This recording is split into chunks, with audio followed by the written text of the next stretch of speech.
તો ઓપરેશન સિંદૂર હજુ પણ યથાવત જોવા મળી રહ્યો હોય તે પ્રકારની પરિસ્થિતિ છે ત્યારે શ્રીનગરથી આ સૌથી મોટું અપડેટ મળી રહ્યું છે। શ્રીનગરમાં ફરી એકવાર બ્લેકઆઉટ જોવા મળી રહ્યું છે। શ્રીનગરમાં પાકિસ્તાનના ફરી એકવાર સાયરન વાગતા સંભળાયા છે। શ્રીનગરમાં 50થી વધુ વિસ્ફોટ થયા છે।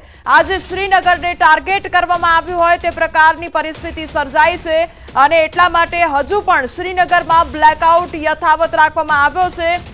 આગામી સમયમાં સૂચના ન મળે ત્યાં સુધી આ અંધારપટ શ્રીનગરમાં છવાયેલો રહેશે કારણ કે સતત પાકિસ્તાન તરફથી ડ્રોન હુમલા કરવામાં આવી રહ્યા છે। એક તરફ યુદ્ધ વિરામની વાત કરવામાં આવી રહી હતી અને એ પ્રકારના નિવેદનો સતત આપવામાં આવ્યા, સહમતિ સાધવામાં આવી અને ત્યારબાદ ફરી એકવાર પાકિસ્તાન દ્વારા પોતાની અવળચંડાઈ બતાવવામાં આવી છે અને શ્રીનગરમાં સતત હુમલા કરવામાં આવી રહ્યા છે ડ્રોન વડે અને એટલા માટે જ શ્રીનગરમાં સતત બ્લેકઆઉટ પણ જોવા મળી રહ્યું છે।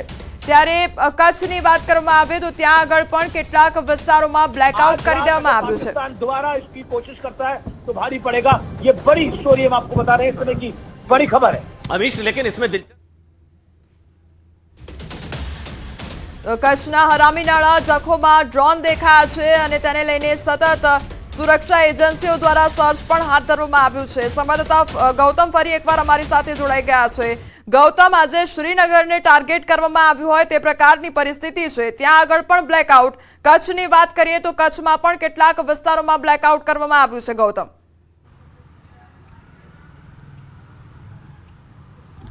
કચ્છનો જે વિસ્તાર જે છે જેવું સંદિગ્ધ ડ્રોન દેખાવાની શરૂઆત થઈ ચૂકી હતી અને સુરક્ષા એજન્સી દ્વારા આને પરાસ્ત કરવાની કામગીરીમાં જોતરાઈ ચૂક્યું હતું, પરંતુ સ્થાનિકો દ્વારા જે પ્રકારે ઇનિશિયેટિવ લઈ અને સ્થાનિક વિસ્તારો દ્વારા પણ બ્લેકઆઉટ જે છે તે કરી દેવામાં આવ્યું હતું। સ્થાનિક વિસ્તારની વાત કરીએ તો અનેક ગામડાઓ જે છે તે આવેલા છે। હરામી નાળા જે છે વિસ્તારની વાત કરીએ તો ત્યાંથી જે દરિયાઈ ખાડી આવેલી છે ને ત્યાંથી 20થી 22 કિલોમીટરના અંતરે ગ્રામ્ય વિસ્તારની શરૂઆત થતી હોય છે। ત્યારે ગ્રામ્ય વિસ્તારની અંદર જેવું ડ્રોન દેખાવાની શરૂઆત થઈ ત્યારે લોકોએ પણ સ્વયંભૂ પોતે બ્લેકઆઉટ માટે થઈ અને આગળ આવી ચૂક્યા છે અને લોકો પણ આજે સ્વયંભૂ ગામડાઓ જે છે તે બ્લેકઆઉટ કરી દેવામાં આવે છે, ચાહે નલિયાનો વિસ્તાર હોય, અબડાસાનો વિસ્તાર હોય કે પછી આ જે સરહદી વિસ્તારના ગામડા હોય, ત્યાં તમામ લોકોએ બ્લેકઆઉટ જે છે તે જારી કરી દેવામાં આવ્યું છે। જોકે ભુજની અંદર પણ જરૂર જણાય તેટલી જ લાઇટો જે છે તે ચાલુ રાખવામાં આવી છે અને તેમાં પણ અનેક અંશે જે બ્લેકઆઉટ જે છે તેનું પાલન થતું હોય તે પ્રકારે પણ લાગી રહ્યું છે। એટલે કે જે રીતે પાકિસ્તાનની નાપાક હરકતો જે છે તે સ્થાનિકો પણ જાણે છે। આ વિસ્તાર જે છે સરહદી વિસ્તાર આવેલો છે તે સરહદી વિસ્તાર પણ આ સ્થાનિકો જે છે તે પાકિસ્તાનની નાકામ। જી ગૌતમ, આપને રોકવા માંગીશ, આપણી સાથે સંવાદદાતા મેહુલ જોડાઈ ગયા છે। મેહુલ, કચ્છ ભુજમાં સતત ડ્રોન જોવા મળી રહ્યા છે, એક તરફ કેટલાક વિસ્તારોમાં બ્લેકઆઉટ પણ, કયા પ્રકારની પરિસ્થિતિ? જી કોમલ, ચોક્કસથી વાત કરી તો સતત છે તે સીઝ ફાયરનું ઉલ્લંઘન થતું હોય તેવું અહીંયા કને કચ્છમાં લાગી રહ્યું છે, કારણ કે સતત છે તે ડ્રોન અહીંયા કને જોવા મળી રહ્યા છે। પાકિસ્તાન તરફથી આવતા આ ડ્રોન છે તે જખૌમાં છે તે 6 થી 7 જેટલા ડ્રોન છે તે જોવા મળ્યા છે અને હાવડા વિસ્તારમાં પણ 3 જેટલા ડ્રોન છે તે જોવા મળ્યા છે। હાલ સ્થાનિકો સાથે વાત કરવામાં આવી હતી ત્યારે તેઓ પણ જણાવ્યું હતું કે થોડી વાર અગાઉ જ છે તે અહીં કને ધડાકા થયા હતા તેવો અવાજ અહીંયા કને લોકોને સંભળાયો હતો। ચોક્કસ કેટલાક વિસ્તારો છે તે હાલ તેના માટે થઈને બ્લેકઆઉટ કરી દેવામાં આવ્યા છે।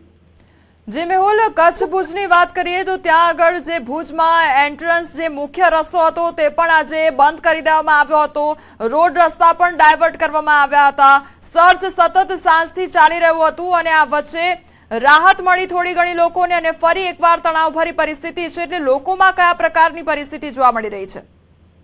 જી કોમલ, એક તરફ જયારે 5 વાગે સીઝ ફાયરની વાત આવી હતી ત્યારે વાતાવરણ સમગ્ર છે તે નોર્મલ થઈ ગયું હતું અને કચ્છ જિલ્લામાં પણ ભુજની જો વાત કરવામાં આવે તો ભુજમાં પણ રાબેતા મુજબ જાણે વાતાવરણ થઈ ગયું એમ લાઇટો પણ ચાલુ હતી, બ્લેકઆઉટ હટાવી દેવામાં આવ્યું હતું, પરંતુ જે રીતે રાત થવા આવી ત્યારે જેમ ડ્રોન દેખાવા માંડ્યા અને જે સીઝ ફાયરનું ઉલ્લંઘન થતું હોય તેવી હકીકત છે તે સામે આવી હતી અને 9 જેટલા ડ્રોન છે તે સમગ્ર સરહદીય વિસ્તારમાં હાલ જોવા મળ્યા છે।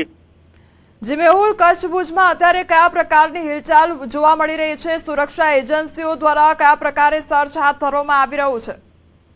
જી કોમલ, જે રીતે વાત કરી કે જે આ ડ્રોન જોવા મળ્યા છે તે કચ્છ જિલ્લાની જે બોર્ડર વિસ્તાર છે ત્યાં પાસે જોવા મળ્યા છે, પરંતુ હાલ ભુજ વિસ્તારમાં કેટલાક એરિયાઓમાં છે તે લાઇટ કાપવામાં આવી છે, પરંતુ સમગ્ર ભુજમાં બ્લેકઆઉટ નથી કરવામાં આવ્યું। હાલ ભુજનું વાતાવરણ થોડુંક નોર્મલ લાગી રહ્યું છે, પરંતુ જે 9 જેટલા ડ્રોન ત્યાં પાસે જોવા મળ્યા છે અને સ્થાનિકોએ પણ નલિયાના જે સ્થાનિકો છે તેઓ દ્વારા જણાવવામાં આવ્યું કે થોડા સમય અગાઉ ધડાકા પણ અમે સાંભળ્યા હતા જી મેહુલ, આપ જોડાયેલા રહેજો, વધુ અપડેટ આપની પાસેથી લઈશું. સંવાદદાતા ગૌતમ પણ અમારી સાથે જોડાયેલા છે. ગૌતમ, કચ્છમાં એક સમય એવો હતો કે મિની લોકડાઉન જાણે લાગુ કરવામાં આવ્યું હોય તે પ્રકારની પરિસ્થિતિ હતી, પરંતુ રાહત લોકોએ અનુભવી અને ફરી એકવાર બજારો શરૂ થયા. પરંતુ અત્યારે કયા પ્રકારનો માહોલ છે?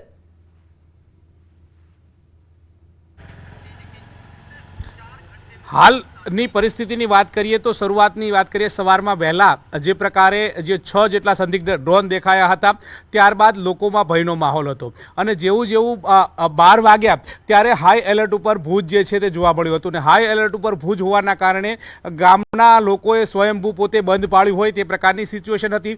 પોલીસ દ્વારા પણ ઠેર ઠેર જે રસ્તાઓ ભુજની અંદર એન્ટ્રન્સ થઈ રહ્યા છે ત્યાં પણ સઘન ચેકિંગ જે છે તે હાથ ધરવામાં આવ્યું હતું. અમે જ્યારે અબડાસાથી પરત આવતા હતા ત્યારે જે નારાયણ સરહદ તરફ જવાનો રસ્તો જે છે, નલિયા તરફ જવાનો રસ્તો જે છે, આ તે તમામ રસ્તા ઉપર સઘન પોલીસ ચેકિંગ કરવામાં આવતું હતું. જે વાહનો આવતા હતા તેમની ચેકિંગ જે પોલીસ દ્વારા સઘન રીતે કરવામાં આવતું હતું. આ પ્રકારની સિચ્યુએશન જોઈ હતી અને જાણે ભુજની અંદર અમે પ્રવેશ કર્યો ત્યારે જૂજ લોકો જે બહાર દેખાતા હોય તે પ્રકારની સિચ્યુએશન જે છે તે જોવા મળી હતી. અને ત્યારબાદ જેવા 4 વાગ્યા અને 4 વાગ્યાની સાથે જ એક નિર્ણય જે છે તે આવ્યો હતો. ટ્રમ્પનું ટ્વીટ જે છે તે સામે આવ્યું હતું ને તેમાં એક રાહતના સમાચાર હતા. રાહતના સમાચાર આવ્યા બાદ લોકોમાં એક ખુશીનો માહોલ જે છે તે જોવા મળ્યો હતો. સ્થાનિકો આ નિર્ણય બાદ જે બંને દેશો મંત્રણા કરશે તે પ્રકારની વાત સામે આવી હતી ને ત્યારબાદ લોકોનો દ્વારા રાહતનો શ્વાસ જે છે તે લેવામાં આવ્યો હતો ને ફરી ભુજ જે છે તે રાબેતા મુજબ શરૂ થઈ ચૂક્યો હતો.